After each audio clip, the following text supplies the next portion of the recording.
bagaimana bagaimana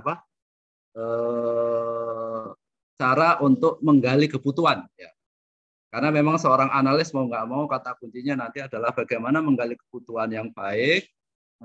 Nah, kenapa ini jadi kritis? Karena bisa dibilang hampir 70% kegagalan sistem itu adalah dari sisi requirement analysis ya itu. Nah, baru kemudian yang ketiga kita akan melihat pada studi kasus ya. Kita nanti akan coba ambil studi kasus ya tentang analisis sistem di salah satu startup yang gede di Indonesia, yaitu mungkin sudah jadi ini ya, yaitu Gojek nanti ya. Jadi bagaimana jatuh bangunnya Gojek dan bagaimana peran seorang analis di sana sangat kritis sehingga Gojek bisa selamat ya. Nanti kita akan coba ini sebagai studi kasus kita untuk memperdalam bahwa seorang analis itu sedemikian kritis dan penting gitu ya. Kita masuk ke agenda yang pertama. Yang pertama adalah fenomena-fenomena yang ada di sistem development, kemudian peran dan tanggung jawab dari seorang PM, ya, project manager, sistem analis dan bisnis analis. Nah, ini tiga hal ini, tiga peran ini memang sangat kritis ya. Meskipun nanti pada kenyataan ada beberapa perusahaan, terutama yang middle lower ya, menengah ke bawah itu tiga peran ini biasanya akan diambil satu orang, tapi di beberapa perusahaan yang sudah middle upper ya, middle up itu udah semua peran ini udah dipisah ya. Jadi kita masuk ke sana.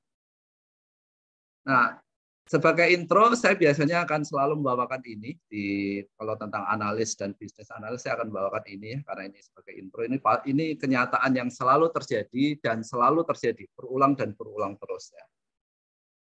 Jadi pertama kali biasanya customer itu akan ngomong tentang kita butuh sistem seperti ini nih.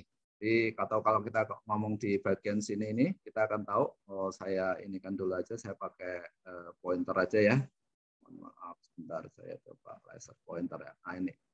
Nah ini customer akan menerangkan secara dalam tuh sebenarnya kita membutuhkan seperti ini. Jadi kalau kita tampilkan di sini adalah ayunan dengan 3 level. Ini customer mendefinisikan ini.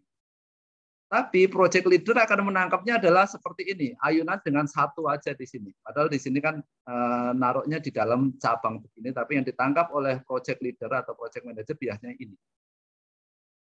Nah, dari project leader biasanya akan turun kepada analis akan seperti ini, ya. Ini. Nah, dari analis menjadi programmer akan munculnya seperti ini. Nah, BA business consultant munculnya seperti ini. Ini biasa, ini selalu akan terjadi gap seperti ini. Nah, kemudian dokumentasinya, nah ini yang sering kali kita mafhum di Indonesia, apalagi ini sudah suatu hal yang jamak ya, dokumentasi bisa dibilang nggak ada sama sekali. Nah, tapi ketika kemudian diinstal, nah ini diinstal itu cuma talinya doang atau gini. Ini fenomena yang selalu terjadi dan selalu terjadi, nggak pernah enggak gitu ya. Nah, sementara yang harus dibayarkan oleh customer adalah ini, sebuah begini. Nah, tapi yang lebih parahnya lagi adalah supportingnya ya, dukungannya. Biasanya setelah diinstal segala macam, dukungannya begini. Nah, inilah dukungannya. Ya. Nah, padahal sebenarnya yang dibutuhkan oleh customer adalah ayunan dengan pakai ban ini. Tapi yang dijelaskannya seperti ini. Nah, ini fenomena ini selalu dan selalu terjadi. Makanya ini ada satu tips kalau kita ngomong ini, saya biasanya kalau ketika customer saya selalu ngomong, oke Bapak Ibu sekalian, yang dibutuhkan kayak gimana sih? Oh ini. Mereka biasanya akan ngomong ini. Oh, ngomongnya akan panjang, lebar, kali tinggi ya. Itu selalu. Tapi begitu kemudian kita ngomong, oke, saya udah nangkep permintaan Bapak Ibu sekalian, kemudian saya coba tangkap ini. Apakah benar seperti ini? Oh iya, itu ini. Oke. Saya tambahin begini, oh iya, tambahin ini, tambahin lagi. Iya ya, semuanya iya. Nah, tapi begitu kemudian kita ngomong anggarannya berapa ya? Anggarannya itu. Begitu ngomong anggaran biasanya, oh yaudah yang ini nggak usah deh, yang ini nggak usah deh, ini nggak usah deh, dan sebagainya. Biasanya kan kesana. Ya, nih. Nah, dalam konteks ini ada 2 kata kunci yang penting ya. Yang pertama adalah apa itu sistem analis ya? Yaitu sistem analis adalah profesional IT ya, yang menspesialisasikan dalam analisis, desain, dan implementing information system.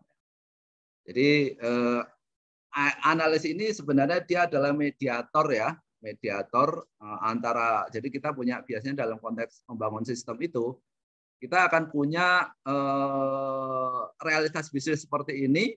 Nah, realitas bisnis seperti ini yang paham itu adalah orang internal di sana. Nah, tapi persoalannya orang internal ini biasanya adalah paham dalam konteks proses di bisnis mereka. Tapi bagaimana ini bisa diadop oleh seorang ahli IT, mereka nggak akan punya pemahaman itu. Nah, biasanya di dalam konteks ini kita membutuhkan yang kedua nanti di sini ya. Yang kedua adalah seorang bisnis analis ya. Jadi bisnis analis ini adalah seseorang yang bertanggung jawab atas performing business analysis function for IT system. Ya. Jadi bisnis analis ini adalah intermediary ya, mediator antara orang bisnis dengan orang IT. Nah, ini bisnis analis ini adalah intermediary-nya. Nah, orang analis ini nanti berdasarkan informasi dari seorang BA tadi, maka dia menerjemahkan itu ke dalam environment ya. Dari mulai dari analyzing, designing, and implementing, disinilah seorang sistem analis. Ya. Nah, lalu apa tanggung jawab dan perannya? Kita bisa lihat seorang analis itu tanggung jawabnya adalah analyze how well software. Jadi menganalisis bagaimana software itu baik, hardware dan wider IT system fit the business need. Nah, ini dia. Bagaimana software, hardware, dan environment IT itu benar-benar memenuhi kebutuhan bisnis. Ini adalah seorang analis. Nah, ini penting nanti ya. Ini penting karena nanti ketika kita ngomong di studi kasusnya, kalau kita nanti lihat Gojek itu menarik nanti. Betapa seorang analis ini nanti akan jatuh bangun, babak belur dan sebagainya, itu di sini peran seorang analis. Nah, dari sini kemudian setelah dia bisa tahu bahwa oh sebenarnya yang dibutuhkan perusahaan adalah begini, maka kemudian dia write requirement. Jadi kemudian dia akan menuliskan kebutuhan untuk sistem yang baru seperti apa. Nah, setelah dia menuliskan kebutuhan yang baru, diterjemahkan dalam bahasa pemrograman oleh para coder ya, para programmer, maka kemudian yang berikutnya lagi adalah examining current system. Jadi dia akan menguji ya, menguji current system ya, sistem yang sudah dibangun tadi, dan kemudian monitoring effectiveness-nya seperti apa. Dia akan monitoring bagaimana efektivitasnya ya, itu seorang sistem analis. Nah, berikutnya bagaimana peran dari seorang bisnis analis? Bisnis analis di sini adalah nah ini, contribute to the development of business case. Jadi dia nanti akan bertanggung jawab terhadap business case-nya gimana. Jadi dia akan ngasih, oh sebenarnya proses bisnisnya begini, kasus-kasus yang ada itu begini, ini begini, ini begini. Nanti kalau ini begini, maka akan begini. Nah, inilah bisnis analis. Ya. Nah, biasanya bisnis analis ini bisa jadi orang internal, bisa jadi orang eksternal, tergantung kasusnya. Dari sini kemudian bisnis analis dia akan memfasilitasi ya, elicitation and analysis of requirement. Jadi sebenarnya dibutuhkan apa? Nanti ini seorang bisnis analis yang akan memfasilitasi. Dari sini kemudian dia akan mengakses ya, oh sistem yang akan diusulkan itu nanti begini. Nah ini akan diakses oleh seorang bisnis analis dan kemudian dialah juga yang akan plan and monitor ya. Jadi dia akan melakukan planning dan monitoring atas itu. Nah lalu bagaimana peran sesungguhnya di dalam real project? Biasanya akan ada jadi di sini hubungan antara PM ya, project manager, BA dan SE ya, ini biasanya akan ada sana. Nah, jadi kalau seorang sistem analis dia akan fokus IT related issues ya, sistem analysis and design dan implementation ini adalah seorang analis ya. Nah, berikutnya lagi kalau seorang BA convey business requirement and confirm that requirements are implemented ya in system and design. Jadi memastikan bahwa kebutuhannya seperti ini. Dan kebutuhan ini itu diimplementasikan dalam desain dan sistem yang akan dibangun oleh sistem analis dan timnya. Nah, baru disinilah peran seorang project manager, dia mengkomunikasikan dan mengkoordinasikan kegiatan sistem analis dan bisnis analis. Nah, ini real project biasanya akan dilakukan ini seperti ini. Tapi kalau di kondisi di Indonesia tergantung ya. Kalau projectnya itu besar, biasanya akan peran ini akan masing-masing peran akan dipegang oleh orang yang berbeda. Tapi kalau misalkan proyeknya nggak terlalu besar ya, middle lower ya, biasanya bisa jadi ini akan diambil tiga-tiganya akan diambil oleh satu orang. Ya. Jadi ini tergantung pada situasi di lapangan. Ya. Nah, sorry berarti ini tentang bagian yang pertama tadi sudah intronya. Sekarang kita mau diskusi atau kita lanjutkan dulu aja Pak Yawan? Lanjutkan dulu Pak. Lanjutkan dulu aja ya, saya tuntaskan dulu nanti baru kita Ya, diskusi aja ya. baru kita Oke. diskusi. Baik, kemudian kita akan ngomong tentang requirement analysis. Ya. Apa itu requirement analysis? Requirement analysis adalah ya ini. Jadi akan determine all aspect that should be considered in system development. Jadi akan menetapkan semua aspek yang harus dipertimbangkan ya dalam sistem development. Nah, jadi requirement analysis adalah sebuah statement ya yang mengidentifikasikan atribut, capability, karakteristik dan kualitas dari sistem ya yang dibutuhkan oleh seorang customer atau organisasi, internal user atau other stakeholders. Ya. Jadi kata kuncinya di sini nanti adalah bahwa kita harus bisa memahami semua kebutuhan ya. Ingat ya, kebutuhan ya, bukan keinginan ya, dua hal yang berbeda. Nah ini bagi mahasiswa biasanya masih agak bingung apa itu kebutuhan dan apa itu keinginan ya. Kalau keinginan kita bisa ngomong semua itu semua ingin ya. Tapi begitu ngomong kebutuhan beda. Contoh sederhana, kalau saya selalu menerangkan kalau ke mahasiswa biar gampang dimengerti itu adalah kalau sebenarnya kalau kita punya duit 100.000 untuk makan siang, kita mungkin akan milih yang tergantung. Kalau uang sakunya adalah 100.000 per hari, maka dia akan mungkin ngomong di kelas warteg ya, mungkin dia akan ini nggak level saya nih. Tapi bagi mereka yang berada di pas-pasan ya misalkan 20.000 cuma uang sakunya, maka ketika kita tanyakan mau makan siang di mana, dia pasti akan makan siang di sekelas warteg. Mereka nggak akan kepikiran makan siang di kelas-kelas KFC dan sebagainya. Yang itu nggak mungkin dengan 20.000. Nah, di sini sebenarnya kalau kita lihat kebutuhannya itu adalah makan siang, makan.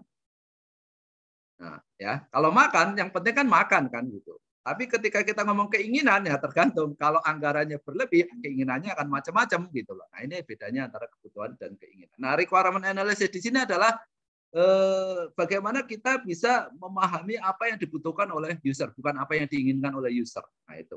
Atau customer ya, atau stakeholder ya.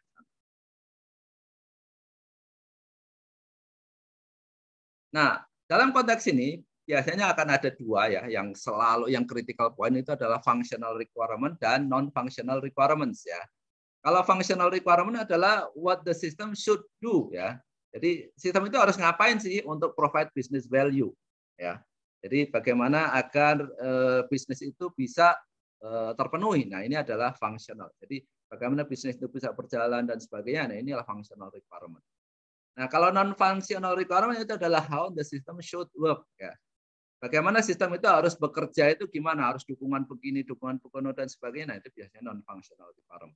Nanti kita akan kelihatan nyata lagi ketika kita lihat pada kasusnya di Gojek nanti ya, kita lihat.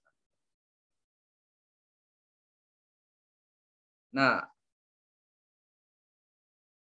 dalam konteks ini, ketika kita akan penggalian kebutuhan ini, biasanya kita akan ada faktor kunci nih, faktor kunci ya. Yang pertama adalah sistem development metodologi apa yang akan kita pakai, apakah waterfall, iteratif atau hybrid ya, agile dan sebagainya ya. Ini penting nih di awal-awal ini penting nih.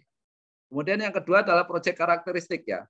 Goal and objective, nature, size and complexity ya. Kemudian pendekatan apa sih yang paling pas terhadap kebutuhan tadi.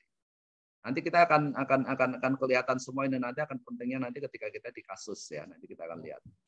Kemudian yang ketiga adalah laws, ordinance, regulation and standard. Nah, ini biasanya akan terkait dengan kesana. Katakanlah kalau kita ngomong tentang personal data, jadi biasanya kita akan ngomong bahwa data ini adalah kritis dan sebagainya.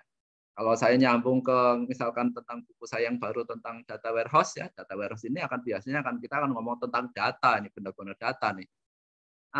Ketika proyek-proyek data warehouse yang saya handle biasanya mereka tidak akan memberikan data real kepada kita sebagai seorang developernya. Kenapa? Karena data real ini data-data yang very confidential.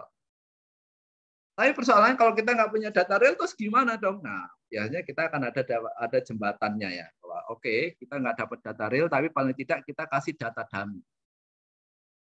Nah, data dummy biasanya kita akan kasih namanya mungkin akan jadi AAA, BBB dan sebagainya nama ya. Tapi beberapa datanya mungkin kelihatannya real, tapi tidak. Nah, tapi intinya adalah data dummy itu adalah data itu benar-benar mencerminkan kondisi real di lapangan. Kenapa harus ada begitu? Kalau di data warehouse ini critical point. Kalau kita datanya tidak real, datanya tidak mendekati real, maka solusi yang kita akan berikan mungkin bisa jadi akan nggak sesuai dengan kondisi yang ada di lapangan.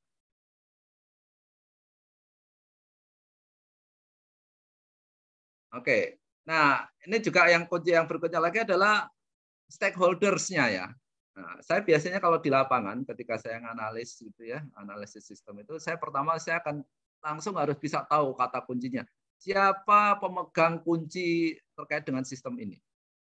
Terkait ini biasanya kita akan ngomong stakeholders ya. Jadi, kalau sistem ini pengen berjalan, maka pihak ini loh yang harus dipenuhi kebutuhannya. Pihak ini yang harus dipenuhi kebutuhannya, pihak ini yang harus dipenuhi kebutuhannya. Nah, disinilah peran seorang PM ya, dan seorang bisnis analis ya. Entah itu either internal atau eksternal, dia harus bisa memahami bahwa ada stakeholder penting ini yang harus kita ketahui. Nah, kegagalan dalam memahami siapa stakeholder kunci ini juga akan jadi ngefek terhadap keseluruhan proyek yang kita handle. Apakah proyek itu akan sukses atau tidak.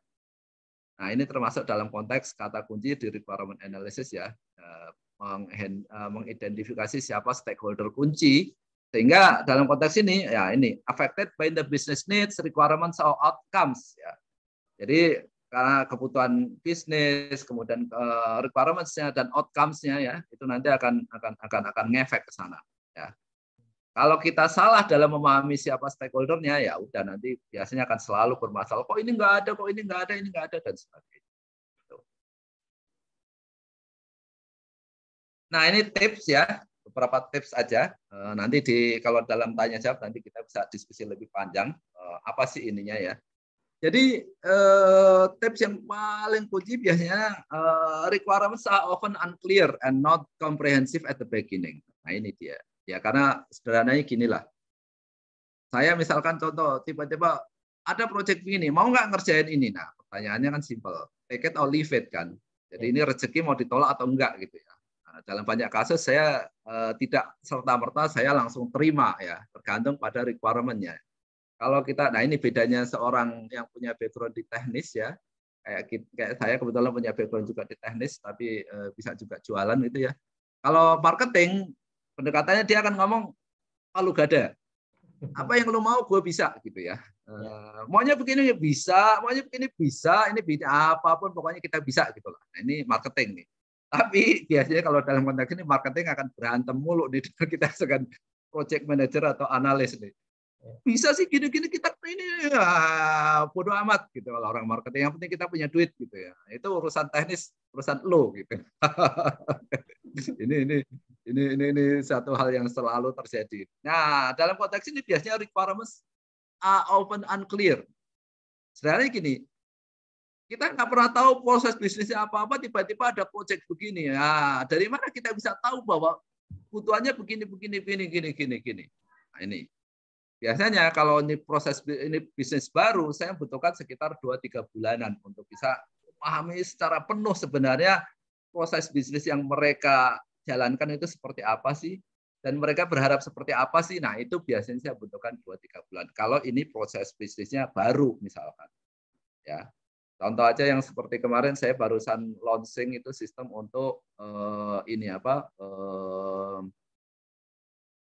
kurir service ya. Kurir service itu dunia bisnis yang saya nggak pernah tahu sebelumnya karena proyek-proyek saya kebetulan tidak ke sana. Begitu terima ini ya persoalannya terima atau tidak, masalahnya kan gitu. Kalau kita terima ya berarti kita harus memahami, kalau nggak terima ya sudah lupakan itu. Tapi namanya, nah ini godaan kita seorang IT kan di situ ya. Ini ada rezeki sekian gitu ya, masa ditolak sih gitu. Iya benar Pak. Kesempatan nggak datang 2 kali. Nah, tapi persoalan di sisi lain juga dalam beberapa kasus saya nolak. Dalam beberapa kasus saya nolak ya. Kenapa? Karena memang nggak clear. Mereka sendiri nggak paham apa yang dibutuhkan.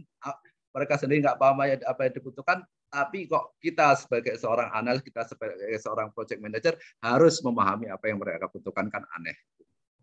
Nah, tapi kembali lagi kan ujungnya adalah bahwa godaan how much money behind the project itu kadang-kala lebih menggiurkan daripada itu tadi. Itu di sana gitu ya. Nah, dalam konteks kedua lagi, a large amount of information is required to be quickly. Kadang-kala kita, nah ini saya seringkali juga berhadapan dengan proyek begini. Nah, biasanya di proyek pemerintahan ini nih ya, sekitar ini aja. Kita udah, apalagi di subkon ini, kalau kita ada subkon ini udah puyeng. Kita udah terima proyek ini, udah dibayar lagi, tapi kita belum ngerjain apa-apa. Jadi sanggup nggak? Katalah 2 bulan lagi ini launching nih. Wah, gila deh. Kembali lagi kalau ujungnya tadi itu. Nah, kita berhadapan pada situasi take it or leave it. Itu tadi. Nah, dalam konteks ini karena kita butuh cepat segala macam, biasanya agar kita bisa tahu persis bahwa kebutuhannya begini, ya udah kita lakukan survei aja. Ini tips ya. Jadi kita berhadapan dengan waktu ya. Due-date-nya setelah kita ngomongnya waktunya mepet, tapi ini harus kelar, ini harus jalan, tapi kita harus ini ya semuanya kayak kita Bandung Bondowoso ya. Nah, dalam situasi seperti itu kita terpaksa harus multitasking, ngerjain ini pada saat yang bersamaan barengan semua. Nah itu. Satu sisi kita lakukan survei, sejalan kita harus dapatkan gambaran kebutuhannya. Nanti kita ketemu di 2 minggu lagi, ketemu semuanya di sini. Semua puzzle-puzzle tadi kita kumpulkan dan kita satukan. Mau nggak mau gitu ya. Nah ini. Kadang-kala memang dalam konteks ini nanti kita lihat contoh kasus di di case study tadi itu betapa memang katakanlah Gojek itu juga Bandung Bondowoso beneran. Dan kehidupan saya di banyak proyek ya Bandung Bondowoso itu biasa gitu. Ya itu. Nah, ini saya biasanya akan menggunakan tools ini cukup menarik untuk membantu ya. Ini dikembangkan oleh IBM ya. Ini ketika kita ngomong elicitation, apa yang kita bisa gunakan ada brainstorming ya, dokumen analysis, focus group discussion, interface analysis, interview, models dan sebagainya. Nah, ada satu tips nih. Saya biasanya ketika konteksnya ini semua saya gabungkan semua jadi satu, requirement-nya saya dapatkan, saya biasanya akan bikin prototype. Prototype awal saya biasanya kasih kesempatan 3 kali ya, 3 kali kepada customer saya bahwa oke, Bapak Ibu sekalian, ini adalah hasil tangkapan saya sementara terhadap pemahaman saya terhadap bisnis yang ada di Bapak Ibu sekalian. Apakah demikian? Saya akan presentasikan dalam prototype pertama. Mereka biasanya akan komen, oh ini dan sebagainya. Oke, berarti kita tangkap ya. Berarti kemarin pemahaman kita begini, ternyata kurang begini. Kalau kita tambahkan gini gimana? Oh iya, bagus kalau tambahkannya gimana? Bagus ini. Ya, biasanya mereka akan gitu. Oke, berarti prototype pertama kita presentasikan, kemudian kita permak lagi. Kita kemudian presentasikan yang kedua. Prototipe kedua, oke Bapak Ibu sekalian, ini ternyata begini. Oh iya, ini bagus ya. Oh ternyata bisa begini ya. Iya ini gini. Kalau tambah gini gimana? Bisa ini. Nah, biasanya mereka akan lulus segala macam banyak lagi. Sampai akhirnya 3 kali. Nah, ketika ketiga kali saya kemudian akan ngomong, Bapak Ibu sekalian, ini adalah yang ketiga ya. Ini adalah yang terakhir. Silakan Bapak Ibu sekalian pikirkan benar-benar sebenarnya yang dibutuhkan itu apa. Apakah begini, apakah begini, apakah begini. Nanti ketika Bapak Ibu sekalian udah confirm bahwa ini oke, ini adalah kebutuhan kita untuk development sistemnya seperti ini, maka nanti masing-masing pihak yang tadi saya katakan stakeholder tadi itu akan tanda tangan. Nah, mereka akan tanda tangan. Nah, inilah yang akan jadi panduan kita. Nah, tapi dalam konteks ini biasanya saya juga ngacu lagi kepada scope of work di kontrak. Apakah ini akan out of kontrak atau tidak? Nah, kalau ini out of kontrak, saya akan ngomong Bapak Ibu sekalian, yang ini out of kontrak ya, yang ini oke, yang ini enggak, yang ini ya. Oke, kita sepakati semua tanda tangan. Nah, itulah akan jadi proof of concept. Nah, jadi inilah yang nanti jadi acuan bahwa proyek kita akan sesuai dengan requirement atau tidak. Nah, itu. Oke. Menarik. Nah, Pak, sekarang kita masuk ke case study-nya nih. case Ini study. Ini menariknya. sebelum case study nih Pak, ada yang sudah raise hand nih di sini nih. Oh, ada yang resen ya. Oke, langsung aja ya. Oke, boleh silakan. Oke, ini ada Alan Dharma Saputra Wijaya. Sebentar, kita unmute dulu. Silakan, Alan Dharma. Cek. Iya. Saya maunya sih ingin bertanya. Boleh. Tapi kalau disilakan saya langsung saja ya. Ya, silakan. Yuk. Saya menarik kenapa saya mengikuti webinar ini karena how to be analisis sistem G. Terus pertanyaan saya, kalau analisis sistem itu susah nggak kira-kira? Atau kalau kalau analisis sistem itu apa aja sih yang harus dimiliki itu atau syarat-syaratnya? Oke. Itu aja. Oke, thank you, Alan Dharma. Silakan Pak, nih ada pertanyaan nih. Ya, baik. Nah, ini kalau ngomong ini saya biasanya akan ngomong background saya dulu awal ya. Ketika awal saya dulu baru lulus kuliah 2 tahun, tiba-tiba dipercaya jadi seorang sistem analis gitu ya. ini ya biasa, saya harus cerita banyak kepada mahasiswa-mahasiswa ini konteksnya ke sana. Nah, itu. Jadi ketika di awal dulu saya harus jadi seorang analis, namanya masih belum pengalaman segala macam, yaitu analisis sistem gini ternyata kurang mulus sebenarnya. Sehingga akhirnya apa? Proyek yang harusnya cuma 7 bulan jadinya berulang tahun. Lewat tahun gitu, Pak. Ulang tahun gitu. Masih mending kalau ulang tahunnya itu cuma 1. Ada beberapa kasus yang sampai ulang tahun kedua. Waduh. Kosnya itu nggak nutup itu rugi. Ya, inilah yang namanya jam terbang saya katakan. Ya. Ini jam terbang. Nah, ini juga ini peran seorang project manager ya di sini, perannya ini penting di sini ya. Jadi di sini ini ada beberapa tips ya. Jadi ketika kita ngomong project itu kata kuncinya itu tadi komunikasi. Kalau seorang PM tidak bisa berkomunikasi terhadap kliennya, maka masalah sekecil apapun itu tidak ada masalah akan jadi masalah. Ya. Tapi kalau project manajernya itu pinter komunikasi, bisa mengkomunikasikan, maka segede apapun itu masalah tidak akan jadi masalah. Maka tadi saya katakan, kok sampai ada tadi di awal-awal tadi saya lulus kuliah tadi berulang tahun segala macam. Nah, disinilah kepiawaian seorang project manager manage project. Bahwa oke, meskipun kita salah nih, meskipun kita ternyata miss dalam memahami kebutuhan ini, tapi kita tetap bertanggung jawab nih. Nah, karena kita tetap bertanggung jawab, akhirnya customer oke, nggak apa-apa. Yang penting kita solve. Tapi, nah ini di pengalaman yang lain lagi, saya katakan, karena di awal-awal dulu banyak pelajaran, banyak ini, segala macam, tidak semua proyek saya mulus berhasil. Tapi ada beberapa juga proyek saya yang gagal, saya katakan. Tapi justru disitulah kita banyak belajar dari yang gagal tadi. Ya, jadi inilah tadi kalau dikatakan, apa yang harus dibutuhkannya? Banyak ya. Tapi kata kuncinya tetap jam terbang ya. Kata kuncinya tetap jam terbang. Kalau kita jam terbangnya semakin panjang ya, maka semakin kita memahami bisnis proses itu cepat dan kemudian akan gapnya akan semakin kecil sehingga kita akan bisa mengurangi kemungkinan kegagalan sistem. Kira-kira itu Pak Tiawan.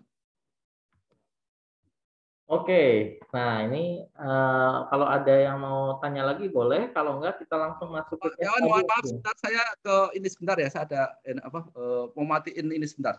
Oke. Nah silakan teman-teman ini ya apa namanya kalau ada pertanyaan boleh gitu ya sambil kita ini saya share untuk link apa namanya absensi ya dan sertifikat. Nah ini ada di kolom chat, nanti teman-teman silakan isi linknya gitu ya. Kemudian pastikan untuk namanya itu apa namanya sudah sesuai ya karena di sana nanti untuk sertifikat teman-teman semua gitu ya. Silakan ada di kolom chat. Nah, Pak Munawar sudah kembali nih. Pak, ini kita sepertinya masuk ke case study dulu mungkin ya sambil nunggu teman-teman nanti mungkin ada yang ingin bertanya gitu ya. Silakan nih Pak. Kayaknya mereka pada ini Pak, pada nungguin yang study nih Pak. Oke. Baik, Pak, saya teruskan dulu lagi ke case study-nya ya. Jadi Ya. di case study-nya ini kita akan membahas tentang bagaimana melakukan sistem analisis dalam sebuah kasus real ya. Dalam konteks ini kita belajar dari Gojek. Ya. Ya, ini sesuai dengan permintaan Pak Tiawan kemarin karena di sana lagi mengembangkan startup ya. Saya kasih contohnya yang startup ya, biar nanti punya bayangan startup itu seperti apa dan beberapa banyak sih pernik-pernik yang harus kita pertimbangkan di situ ya. Ya, ya. Oke, jadi kita lihat Gojeknya ya. Jadi ini filosofi awalnya ya. Startup ini adalah Gojek awalnya adalah apps yang menghubungkan antara calon penumpang dengan calon driver untuk diantarkan ke suatu tujuan tertentu. Nah, ini filosofi awalnya ya. Nah, namun akhirnya Gojek berkembang menjadi platform yang menghubungkan kaum rebahan ya dengan pihak-pihak yang membutuhkan sehingga muncullah GoFood, GoSend dan sebagainya dan sebagainya. Banyak lagi inovasi-inovasi ini ya. Ini. Nah, kalau kita lihat faktanya ya, jadi kita ngacu kembali ke historisnya ya. Jadi 2010 itu Gojek dikenal sebagai call center ya. Call centernya orang telepon ke call centernya, kemudian operatornya dia pegang Excel ya. Oh ternyata kita punya driver ini. Maka kemudian setelah terima order dia akan call pada driver yang ada di Excel-nya, kemudian dia yang menjemput ke sana. Nah, di 2014 Gojek memiliki 400 driver, namun proses masih manual meski dibantu dengan ini 2014 dibantu oleh 3 sistem engineer ya. Sistem engineer-nya ya. Nah, 2015 kemudian Gojek meluncurkan versi awal Bit Engine. Nah, ini kata kuncinya nanti Bit Engine ini kita sebagai seorang analis harus paham benar ya bahwa ini kata kuncinya adalah Bit Engine yang menghubungkan antara driver dan pelanggan via GoRide, GoFood, GoSend. Nah, tahun ini juga lah 2015 mereka meluncurkan yang disebut dengan Gojek. Ya. 2010 mereka belum menyebutnya sebagai Gojek. 2015 mereka ngomongnya Gojek ya. Nih. Nah, ini problemnya itu ini kita lihat tadi. Jadi saat itu ada 3 produk ya, GoRide, GoFood dan GoSend yang memiliki infrastruktur yang sama namun tidak saling berkaitan. Nah, faktanya meningkatnya driver dan pelanggan aplikasi dan pelanggan ternyata Gojek di 2015 itu sering kolaps ya. Nah, ini kolapsnya kenapa? Karena ya itu tadi di awal-awal itu mereka membuat asumsi bahwa oke, kita nanti akan punya platform ini ya. Mereka pakai Java di awalnya ya. Kita bisa menghandle sekitar 600 sampai 800 customer per hari. Nah, mereka di requirement awal itu mereka ini. Tapi ternyata permintaan masyarakat itu tinggi ternyata. Jadi yang diharapkan itu 600-800, faktanya per hari 1.500. Kolaps mereka. ini. Kolaps ini. Nah, ini satu tips lagi. Kalau kita berada di startup itu, kata kuncinya adalah 3 bulan pertama kalau kita nggak smooth, kita pasti akan habis. Ya. Ini kata kuncinya. Nah, itu yang pertama itu ya. Itu kita ngomong di startup. Yang berikutnya lagi, kata kuncinya di startup lagi, kalau dalam 3 tahun kita tidak leading, maka jangan berharap lagi kita akan bisa eksis dalam situ. Nah, ini kalau kita sebagai seorang analis, kalau nanti udah meningkat jadi seorang project manager kita nggak memahami ini, maka habislah kita nanti di sana ya. Nah, ngelihat ini ya, dalam konteks itu si Mas Menteri kita ya, dia menyadari itu ya udah. Daripada kita kolaps malah habis ya udahlah, panggillah konsultan India. Jadi mereka manggil konsultan India, Kotmong untuk re-engineering coding. Ya. Jadi kalau dalam konteks ini mereka akhirnya ngomongnya begini. Nah, ini re-engineering Gojek. Nah ini pentingnya di sini tadi ya. Jadi tahun 2015 itu Java benar-benar lagi merajai ya. Semua platform yang kalau kita ngomong internet Java sama. Ketika kita ngomong saat ini platform berarti kita akan ngomong kalau nggak Java ya kita akan ngomong Microsoft ya. Dua itu sama. Kemudian kalau sekarang ini kita akan mobile, tapi kita akan konteksnya agak berbeda kalau kita ngomong ke sana. Nah, dalam konteks ini kalau Java meskipun platform Java merajai untuk internet, tapi untuk startup dengan demand yang sangat tinggi itu tidak cocok menggunakan Java. Nah, hasil pengecekan awal ketika readme pada kode Java di Gojek itu ternyata ada muncul, nah ini yang kalau kita orang Java biasanya akan tahu ini ya, mvn install escape test, yang berarti bahwa kode ini dijalankan tanpa pernah melalui uji kualitas. ini penyakit ini saya katakan ini.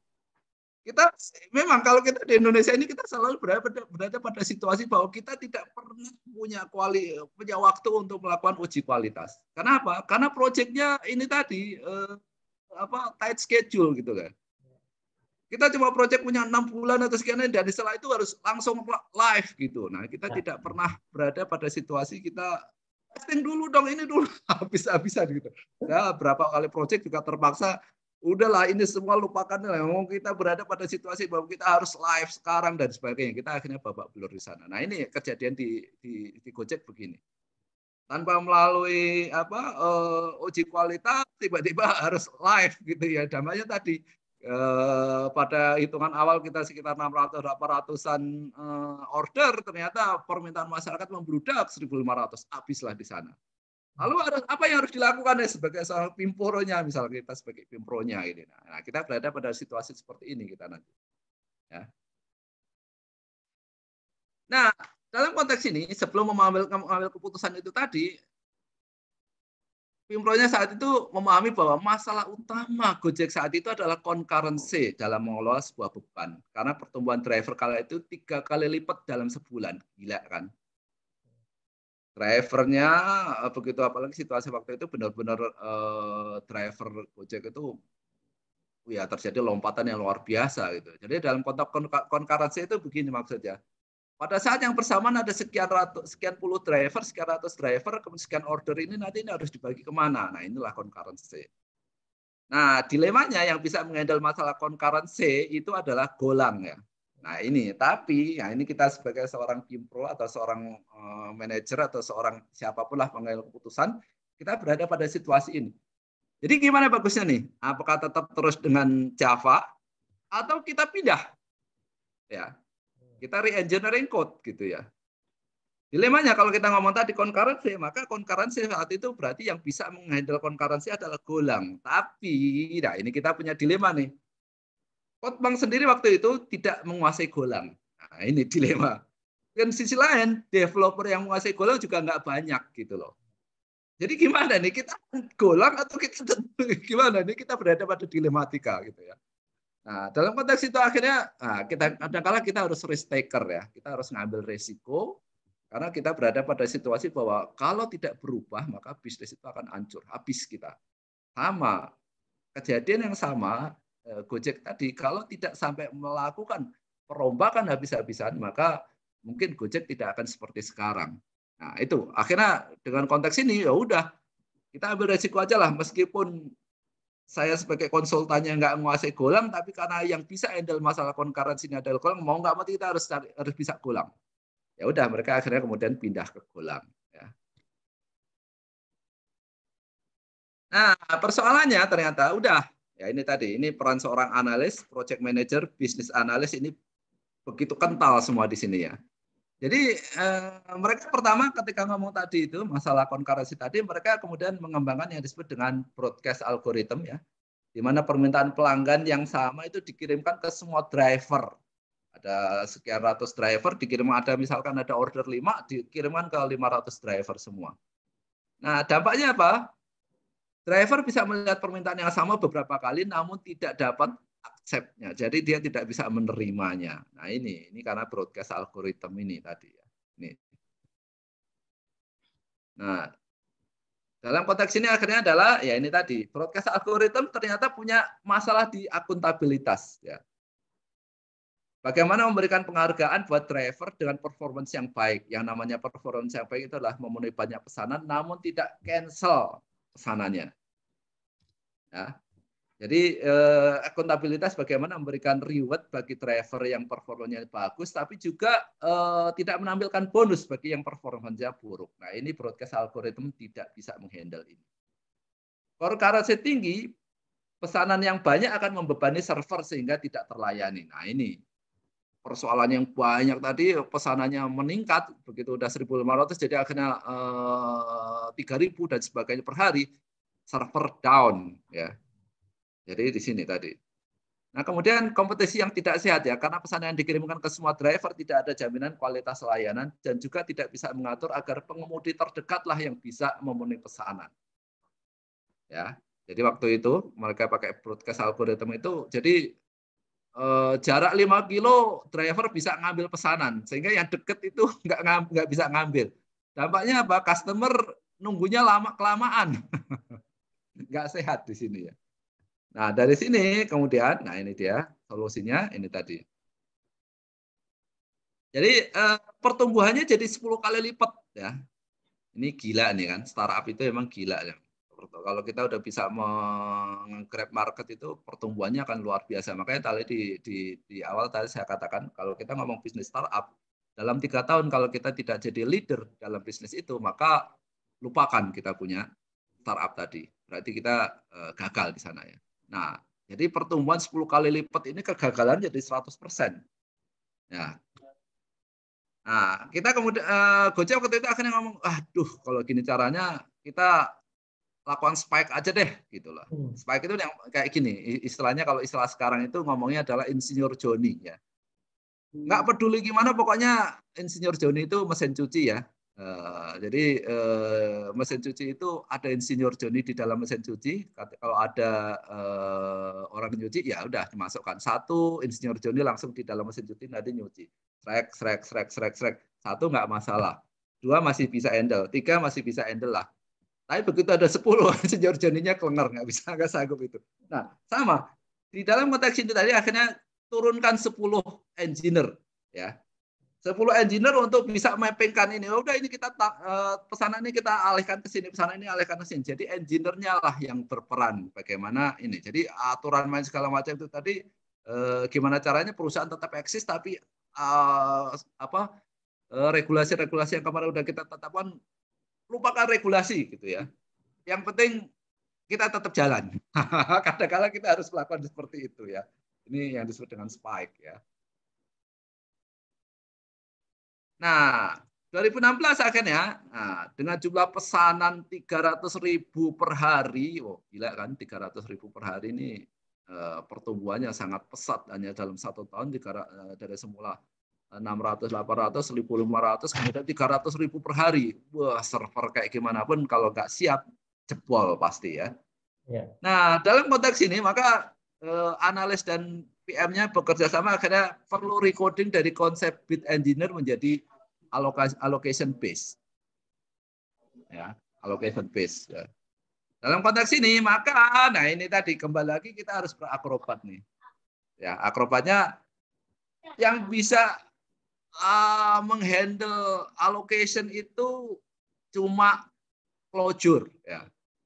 Kita udah pindah Golang dalam setahun Golang mau nggak mau pindah jadi closure. Nah persoalannya yang masih closure dari sekian engineer tadi ya, yang ada itu cuma 2.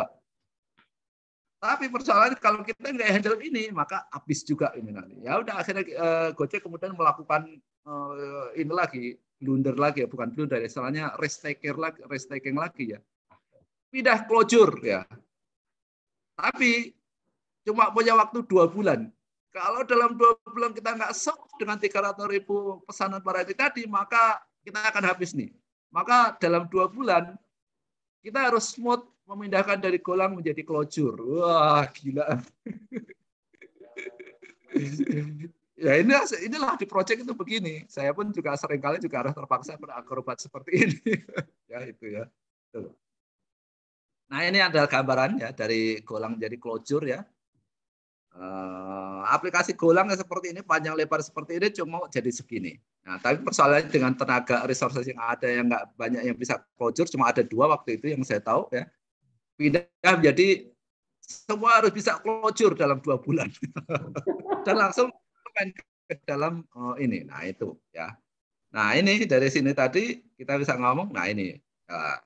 Jadi perpindahan dari Golang ke closure tidak berarti closure lebih baik ya. Nah ini yang kita harus pahami bahwa pindah platform pindah ini bukan berarti yang lain lebih baik ya. Tapi dalam konteks ini Golang mungkin unggul dalam performance, tapi Kalau ada perubahan penambahan fitur sulit dilakukan. Clojure lebih sederhana dan mampu merancang code yang rumit dengan sederhana. Tadi contoh sederhana tadi ini. Nah, abstraksi untuk mengetahui apa yang berhasil, kapan dan bagaimana adalah hal yang sangat penting untuk startup Gojek. Nah, Clojure itu bisa menghandle itu. Nah, dengan konteks yang 300.000 pada zaman itu ya sekarang udah jutaan mungkin ya. Maka 12 engineer bisa menghandle permintaan yang jutaan dari Gojek. Kira-kira itu. Nah, itulah akhirnya ini. Nah, dari sini kemudian ada satu pembelajaran yang penting yang kita bisa dapatkan di sana ya. Yang pertama adalah pola pikir ya. Jangan ragu untuk pindah bahasa, pindah platform dan sebagainya meskipun kita belum menguasai. Ya itu tadi kita harus bisa bersikap seperti Bandung Bondowoso kalau perlu ya. Nah, persoalannya jangan kita ngomong, "Lah kayak gini kan nanti gagal segala macam." Nah, project itu ada dua kemungkinan, gagal atau berhasil. Kalau dalam konteks startup, dua-duanya ini menuntut kita sebagai seorang analis maupun seorang project manager terutama untuk mengambil keputusan itu dengan cepat. Apa yang harus kita lakukan nih? Ya itu tadi, makanya saya katakan kita orang IT apalagi semakin kita piawai, semakin kita ini kita cuma punya peluangnya dua. Berhasil kita dipromosikan, tidak berhasil maka kita akan dipromosingkirkan, sama-sama promosi. itu dua hal itu yang selalu terjadi ya. Nih. Nah, yang kedua adalah orang ya. Kata kunci berikutnya lagi adalah rekrut orang. Jumlah yang banyak tidak menjamin kondisi itu akan lebih baik. Ya, tapi jumlah yang efektif, jumlah yang benar-benar orang yang tepat yang bisa mau tadi itu saya katakan jungkir balik segala macam untuk mensukseskan itu, itulah kata kuncinya. Ya. Dan yang ketiga, eksplorasi ya. Jangan ragu untuk selalu mengeksplorasi berbagai kemungkinan dalam penyelesaian masalah. Dan jangan ragu juga ketika kita udah dapat, oh ini lebih baik kayaknya ini dengan pertimbangan ini segala macam. Maka pola pikir kita risiko yang akan kita hadapi ketika kita di project. Ya. Nah, kira-kira itu Pak Tiawan mungkin bisa menarik. Oh ini ternyata chatting udah banyak ya. Ya silakan Pak Tiawan, enggak? Ya ini kita masuk ke sesi ini ya, sesi apa tanya jawab. Barangkali dari teman-teman silakan nih kalau yang ingin bertanya boleh ya langsung raise hand ya, atau langsung isi di kolom chat ya untuk pertanyaannya nih. Nah ini menarik sih Pak. Tadi bicara tentang apa namanya. Bahasanya mungkin ini ya strategi ya mungkin ya strategi untuk perpindahan bahasa pemrograman di saat ada apa permasalahan utama gitu ya tadi ya. Nah ini Pak apa namanya kira-kira nih kita bicara tentang apa namanya masalah-masalah di startup gitu ya selain yang tadi yang pernah Bapak alami gitu ya dari apa namanya dari di lapangan itu kira-kira ada permasalahan apa aja mungkin dan solusinya apa nih untuk teman-teman mungkin mahasiswa nanti saat terjun ke dunia industri mereka bisa lebih siap gitu Pak. Ini pertanyaan saya dulu nih Pak. Ya oke baik. Jadi sebenarnya kata kuncinya ya tadi itu makanya tadi kan di awal saya sempat memberikan ilustrasi bahwa nah ini kadangkala nah ini sharing lagi aja ya. Ya. Karena pengalaman tadi saya kebetulan sudah terjun di ini cukup lama ya, jadi saya paham banget dilematika. Nah, faktor pertama yang perlu harus teman-teman pahami itu adalah mana sih puncak-puncak industri dalam konteks kita ngomong analis ya, analisis sistem. Ini contoh kasus saja nih, contoh kasus saja betapa ketika kita tidak memahami puncak industri itu kita akhirnya melakukan blunder. Jadi ketika di awal-awal dulu zaman saya baru lulus sekitar 2 tahun 3 tahun itu ada seorang teman nih kebetulan seorang teman tapi akhirnya saya yang bertanggung jawab atas ini dia ya. Jadi dia kebetulan terima project ya. Project itu sebenarnya kalau kita ngomong nilai mungkin nggak terlalu tinggi lah tapi zaman itu ya lumayan lah ya. Jadi zaman itu tahun anggaplah saya lulus kuliah itu 93 tambah 3 tahun ya 96 98 lah kira-kira gitu ya. Nah, jadi konteksnya waktu itu nilai dolar kurs itu masih $1 itu 600. Nilai proyeknya mungkin nggak terlalu tinggi 15 jutaan. Nah, ya, dia kebetulan terima proyeknya itu gini. Dia ada perusahaan konveksi ya. Perusahaan konveksi itu minta dibikinkan sistem akuntansinya. Nah, ini saya katakan tadi. Kalau mahasiswa baru melihatnya mungkin kalau kita belum terjun di dunia sistem mungkin akan melihatnya konveksi kan nggak terlalu tinggi ya wajar lah nilai segitu nggak apa-apa lah gitu ya. Terus kemudian dia akan ngomong bahwa kalau kita ngomong konveksi itu paling kan cuma penjahit kan jahit ini pesanan ini segala macam ini nggak terlalu rumit lah gitu. Jadi ini yang saya tadi katakan ketidakpahaman. Faktor kunci yang pertama mungkin jam terbang, yang kedua adalah tidak pahaman atas industri ya. Padahal sebenarnya kalau kita ngomong konveksi itu, katakanlah tadi konveksi itu kan sebenarnya kan ya itu tadi sederhana adalah tukang jahit lah ya.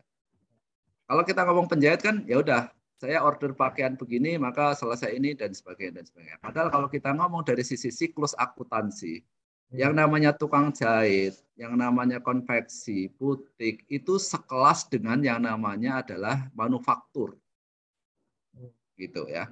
Jadi konteksnya begini. Kenapa? Karena kita akan ngomong tentang job costing ya. Kita ngomong job costing nanti ya. Jadi ini agak ini lagi sedikit ya. Jadi istilahnya job costing itu adalah ada pemesanan, kemudian kita lakukan ini, nah biayanya berapa, nah nanti ujungnya adalah berapa keuntungan dari satu job itu tadi. Ujungnya kan ke sana. Nah, karena teman tadi tidak memahami itu, dia menerima aja, sehingga akhirnya apa? Proyek itu yang tadi saya katakan, dari dia berjanji 6 bulan kelar, ternyata sampai tahun kedua nggak kelar. Tahun kedua nggak kelar, kemudian dia kontak saya, Won, bantuin saya ini. Apa sih proyek ini? Lu gimana sih? Saya kalau ngomong teman kan gitu. Lu gimana sih? Ini gila, ini kompleks ini. Saya nggak yakin kamu 2 tahun kelar. Ya emang sih. Saya udah ulang tahun yang kedua nih. Saya udah mempertaruhkan nama baik ini. Gimana handle deh itu. Waduh, saya bilang itu. Kamu ngomong ini harusnya ini. Ya udah, saya akhirnya bantuin. Harusnya kamu nilai segitu nggak bisa tuh. Segini ini nggak bisa nih. Ini gini segala macam. Nah kebetulan saya proyek pertama saya dulu ketika habis lulus itu adalah bikin sistem akuntansi. Saya bikin sistem akuntansi karena 0%, 0 pengalaman ya. Saya belajar akuntansi 8 bulan. Belajar ini 8 bulan, saya untuk membutuhkan bikin sistem akuntansi sampai itu bisa running well itu butuh 2 tahun, 3 tahunan. Ya, 2 tahun, 3 tahunan. Ya, itu tadi, maka begitu ada teman kontak itu, saya bilang, ini gila loh, ini bisa 2 tahun lebih nih. Jadi sekedar sharing tadi bahwa ya jadi kata kuncinya tadi ya mungkin tidak ada sesuatu yang instan ya. Karena bagaimanapun juga menjadi seorang sistem analis ini faktor kunci jam terbang itu penting. Kemudian yang kedua adalah harus seringkali melihat berbagai macam proses bisnis. Dan yang ketiga tadi ya semakin banyak proyek yang kita handle ya seharusnya akan semakin meningkatkan pemahaman kita atas semua proses bisnis yang ada. Kira-kira itu Pak, mungkin bisa membuat teman-teman mahasiswa bisa tercerahkan ke sana. Ini ada 2 pertanyaan Pak di kolom chat nih. Izin bertanya Pak, apa saja kesulitan untuk menjalankan sistem analis nih dari Igusti Ayunita? Silakan Pak. Kesulitan menjalankan sistem analis. Kesulitannya sebenarnya kesulitan yang pertama yaitu tadi memahami proses bisnis. Kalau proses bisnis itu belum pernah kita lakukan. Ya. Makanya contoh sederhana kan saya cerita tadi di ini. Saya tahun kemarin baru launch itu adalah sistem untuk membuat kurir ya. Jadi kurir service. Nah, kurir service ini contoh kasus saja ya. Seumur-umur saya pernah bangun sistem kurir, tapi kurir itu untuk lebih ke arah konteksnya adalah ke arah langsung consumer ya. Jadi B2C ya, business to consumer. Nah, ketika kemarin itu saya handle, saya dapatkan adalah B2B, business to business, bukan B2C. Nah, ini kan agak sesuatu hal yang baru yang belum pernah saya handle.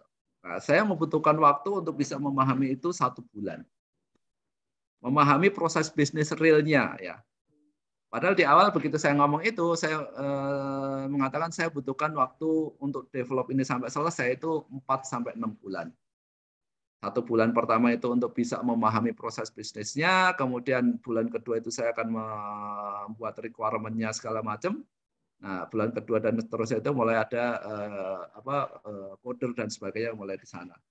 Nah, alhamdulillah ternyata ya itu tadi. Jadi kalau kita ngomong kata kuncinya itu kesulitan yang paling kritis sebagai seorang analis ya kalau ada proses bisnis baru. Yang pertama. Jadi ketika kita belum pernah ke sana, nah bagaimana tips ya agar kita bisa mempercepat proses memahami bisnis proses yang baru itu? Saya biasanya akan melakukan benchmarking ya. Industri yang sejenis melakukan gimana sih gitu. Jadi kalau tadi ketika terima project itu oke, berarti sekarang untuk courier service yang sifatnya B2B itu gimana sih? Sudah adakah belum perusahaan yang melakukan itu? Nah, saya coba cari sana, saya benchmark ke sana. Itu biasanya akan mempercepat. Kemudian yang kedua terkait dengan kesulitan tadi itu ya ini kita seringkali berhadapan dengan customer yang mereka tidak pernah bisa menguraikan apa yang mereka butuhkan. Ini dilema yang seringkali terjadi ya. Jadi di lapangan itu seringkali kita begini. Misalkan ini ada steps juga ya, ada beberapa kasus kadang-kadang kita project itu harus kita create ya. Maksudnya kita create itu begini, misalkan nih, biasanya kalau kita udah punya network cukup banyak, kita bisa ngeliat, oh teman kita punya perusahaan begini, mereka melakukan begini, mereka merasa bahwa, selama ini sih everything is okay gitu ya. Tapi kita tahu bahwa perkembangan dia nanti akan begini, dia nanti akan habis di sini nanti. Nah, dalam konteks ini, saya biasanya akan meng-create project. Saya akan tawarkan kepada kolega tadi, Pak, Bu, ini, nah saya biasanya akan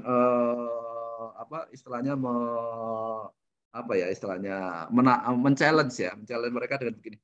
Gimana? Ada masalah nggak di bisnisnya gini? Oh, nggak ada masalah kok, gini nggak ada masalah. Biasanya kalau kita tanya ada masalah nggak, pasti jawabannya satu, nggak ada masalah. itu jawaban klasik gitu. Kalau kita udah begitu dijawab begitu, kita nggak akan pernah bisa create project gitu ya. Nah, saya biasanya kan gini, saya nggak pernah menanyakan ada masalah, saya akan menanyakan, bikin laporan gini kamu bisa sekian lama ini? Waduh, kalau gitu susah sih memang sih. Ini staff saya begini ini ternyata masa bikin begini aja saya harus nunggu sekian hari, sekian lama ini. Nah, kalau udah begini ketahuan, oh ini ada masalah begini, mau nggak kamu saya kasih ini. Udahlah sekarang saya demokan dulu deh, gini nanti begini ya, baru di situ. Ini kita seorang salesman juga kalau kita ngomong sales ya. Ketika kita dikasih kesempatan untuk demo atau untuk apapun untuk ketemu itu udah istilahnya mereka udah open the door gitu ya. Mereka udah ayo silakan masuk silakan ini. Nah itu saya biasanya peluang itu saya akan manfaatkan habis untuk gimana caranya bisa create project. Nah itu beberapa tipsnya Pak, kira-kira itu. Oke, nih Pak, ada pertanyaan lagi dari Dede Mahindra. Ternyata udah banyak nih pertanyaannya. Gimana cara menganalisis sistem tetapi kebutuhan dari klien belum jelas atau belum mengetahui sistem apa yang dibutuhkan? Nah, ini sebenarnya udah di. Nah, itu tadi kan saya udah singgung tadi di pertanyaan pertama tadi. Saya biasanya kalau dalam konteks begini, saya biasanya akan melakukan 2. Yang pertama saya akan membuat prototyping dulu. Oke. Jadi pertama saya akan tanya dulu, sebenarnya apa sih masalahnya? Sebenarnya apa sih yang dibutuhkan gitu. Saya akan saya dapatkan gambaran dulu ini. Maka dari gambaran itu kemudian saya akan membuat prototype pertama.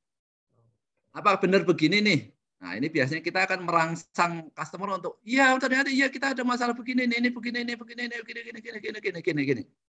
Biasanya kalau saya udah kasih prototype pertama, biasanya akan keluarlah banyak hal yang mereka maui. Mereka inginkan ya, bukan mereka butuhkan ya. Ini 2 hal yang saya katakan. Ya, ini 2 hal yang berbeda. Kalau kita nanya itu biasanya begitu kita lihatkan prototipe pertama, maka semua keinginan mereka akan keluar. Tapi begitu kemudian kita, nah ini cara juga untuk kita memfilter ya. Oke Pak, kalau butuh seperti ini, maka kita butuh waktu sekian lama, biayanya sekian. Kalau untuk sampai begini butuh sekian lama, biayanya sekian. Kalau sampai begini, ya biasanya kalau udah gitu nanti, ya udah kalau yang itu ini ntar dulu deh, yang ini ntar dulu deh. Berarti yang mana Pak? Oh ya sampai ini aja deh. Nah, jadi mereka kita edukasi untuk bisa memahami kebutuhan mereka apa dan mereka kira-kira skala prioritasnya yang mana nih. Nah, kira-kira itu. Oke. Terus ada pertanyaan lagi nih Pak, ada dari Alan Dharma Saputra Wijaya, Trimikri Makara, izin bertanya, sudah berapa lama Bapak Munawar terjun di bidang sistem analis Pak? Oh. Dari semenjak lulus kuliah sampai sekarang ya. Udah berapa nih? Berapa tahun nih Pak kira-kira dari lulus kuliah ya? Mungkin hampir lulus kuliah saya tahun 93, ya hitung aja lah. Ya, dari 93 ya berarti. Oke. Nah, pertanyaan lagi dari Nikade Yuli nih, izin bertanya Pak, apa saja tugas dari seorang sistem analis? Nah, tugasnya apa aja? Ya, tugas utama seorang analis ya tadi itu. Jadi menerjemahkan lah ya sebenarnya, menerjemahkan apa yang dibutuhkan oleh dunia bisnis ke dalam sistem. Nah, sistem ini mungkin kalau teman-teman analis biasanya kan selalu ngomong sistem itu pasti komputer ya. Nah, ini kesalahan yang sangat kritis itu adalah sistem itu tidak harus komputer. Sistem itu bisa jadi mekanisme, bisa jadi gabungan antara prosedur, bisa juga flow of proses dan sebagainya, itu adalah sistem. Nah, jadi seorang analis itu adalah bagaimana ya apa yang ada di bisnis itu, proses bisnis yang ada di lapangan itu kita terjemahkan sehingga siap untuk dikomputerisasikan. Jadi nanti kalau konteksnya itu nanti kalau biasanya kalau udah semester 3 mulai ada database-nya gimana. Dari database-nya mungkin nanti kita akan ngomong mulai dari ERD-nya gimana. Nah, tapi persoalannya untuk bisa dapatkan ERD seperti yang dibutuhkan tadi, kita harus memahami proses bisnis dulu. Ya. Jadi kita akan melakukan perancangan dulu dan sebagainya dan sebagainya. Jadi tugas utama tadi yaitu tadi menerjemahkan ya, menerjemahkan apa yang ada di proses bisnis di sebuah korporasi ya, itu menjadi siap dikomputerisasikan. Ingat ya, siap dikomputerisasikan, bukan sampai selesai. Ya. Kalau seorang analis itu sampai siap untuk dikomputerisasikan. Kalau sampai selesai jadi coding dan sebagainya itu nanti akan engineer nanti ya, programmer nanti yang akan tahu jawab ke sana. Kira-kira itu Pak. Oke Pak, next nih ada dari Doni nih Pak. Izin bertanya, apakah ada standar waktu untuk melakukan analisis proses bisnis, misalnya menggunakan metode observasi? Terima kasih. Standar waktu sebenarnya PM nanti yang menetapkan berapa lama itu PM ya. Tapi kata kuncinya tadi adalah semakin besar proyeknya ya, maka semakin butuh waktu relatif lebih panjang. Tapi kembali lagi kepada jam terbang juga ya. Ketika kita jam terbangnya makin panjang, maka untuk melihat berapa lama itu juga akan makin lama makin singkat. Karena kita udah istilahnya kita udah punya kamus sekian panjang ini, maka kita akan bisa, oh kalau ini saya bisa memahami sekian, kalau ini saya bisa memahami sekian, dan sebagainya. Kira-kira itu. Ada pertanyaan lagi nih Pak, dari Imade Dwi Sugiyarta Putra. Izin bertanya Pak, bisa atau tidak seorang sistem analis merangkap jadi bisnis analis, atau hanya khusus fokus di satu bidang aja? Nah, ini kembali lagi seperti yang tadi saya katakan, pada banyak kasus ya, pada banyak kasus, kalau misalkan, contohnya sederhana misalkan saya lah, saya ketika terima proyek, saya ngelihat kasus-kasusnya dulu. Dalam situasi yang seperti sekarang ini, saya biasanya udah jarang coding ya, meskipun saya termasuk penggemar coding ya, karena ya itu tadi, ini masalahnya masalah hobi sih ya. Dalam banyak kasus, biasanya ketika terima proyek, saya akan berperan sebagai Pimpro tadi, pimpinan proyek untuk tahu bisa menggrab sebenarnya kebutuhannya apa. Dari situ saya akan menentukan berapa lama dan berapa harganya. Nah, berikutnya itu nanti adalah ketika kita udah deal, maka kemudian kita akan menggali sebenarnya yang dibutuhkan apa. Nah, di sini peran seorang sistem analis. Tapi sistem analis di sini, nah ini dilema kita ya. Kalau kita orang IT itu biasanya kita kurang dalam konteks bisnis proses itu kita kurang memahami secara dalam. Jadi orang IT itu rata-rata kayak kacamata kuda, di mana mereka kalau ngomong teknis, ngomong teknologi, ngomong coding dan sebagainya mereka jago. Tapi begitu ngomong, proses bisnisnya gimana ya? Nah mereka enggak ini. Nah dalam konteks ini biasanya kita perlu adanya seorang bisnis analis.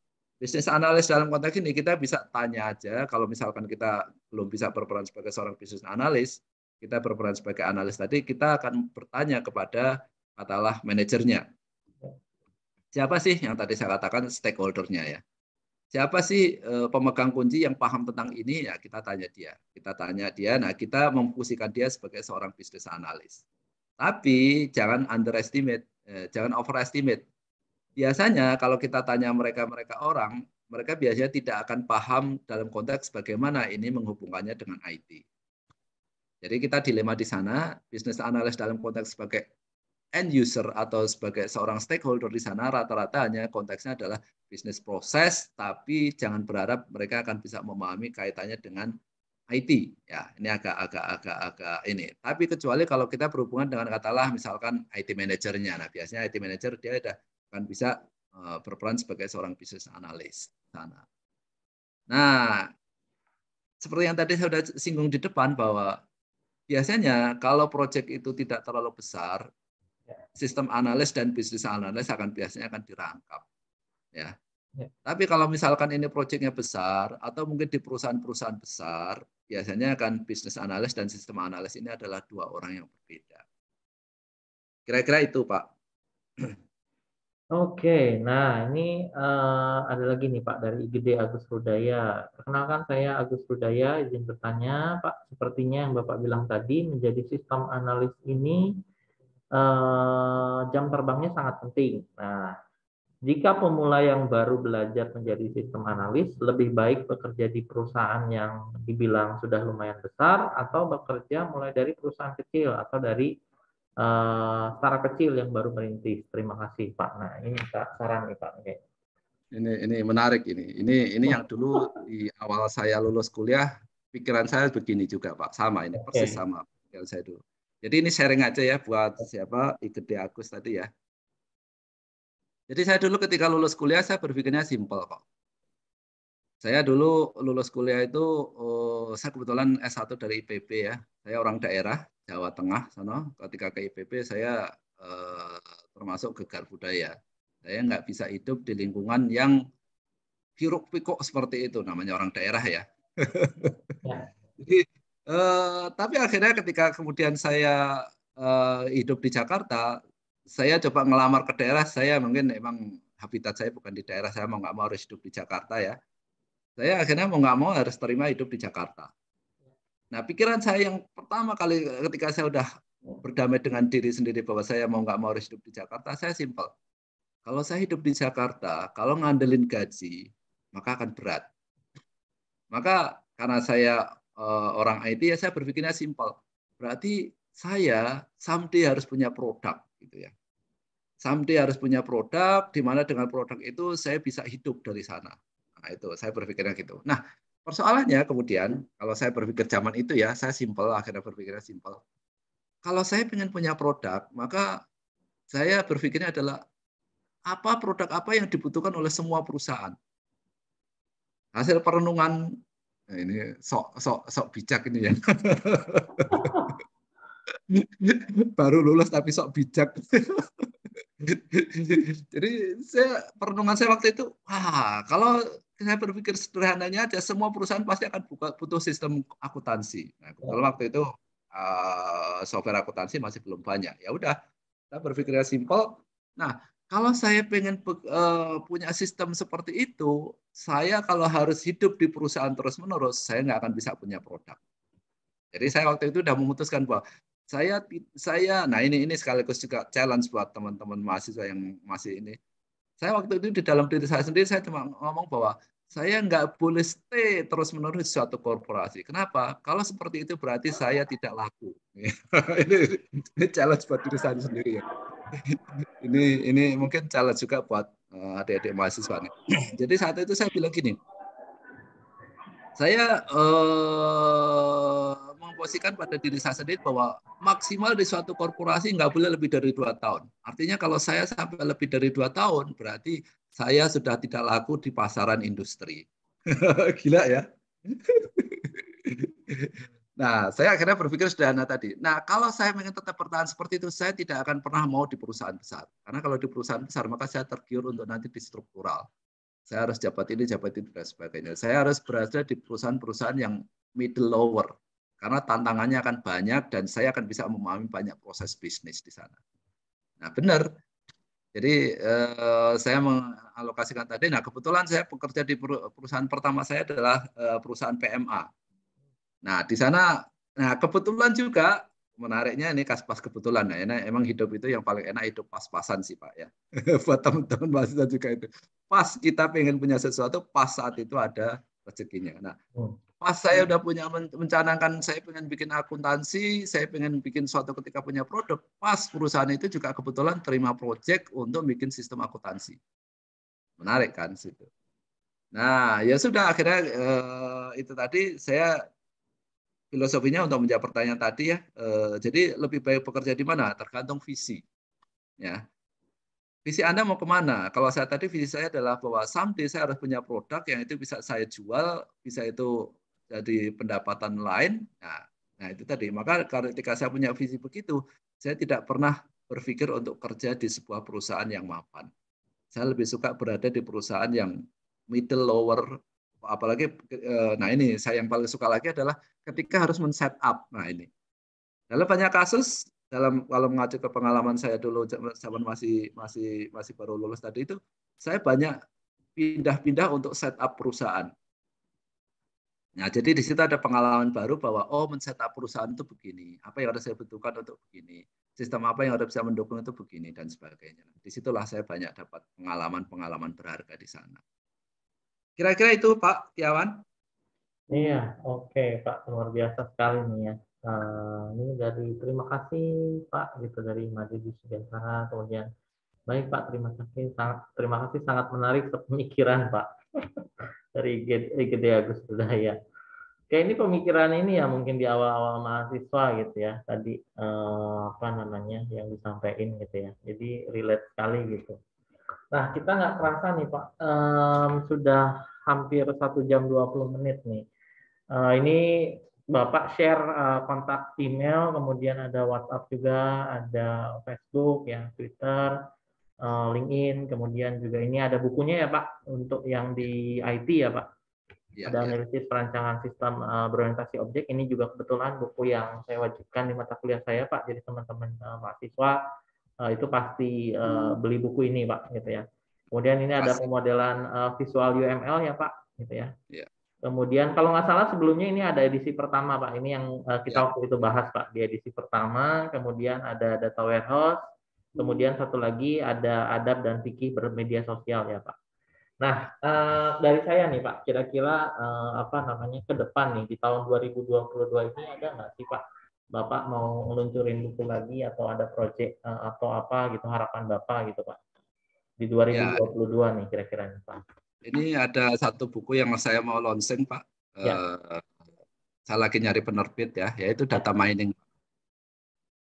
Data mining ya, Pak? Data mining, Pak, ya, Pak. Oke, menarik sekali nih.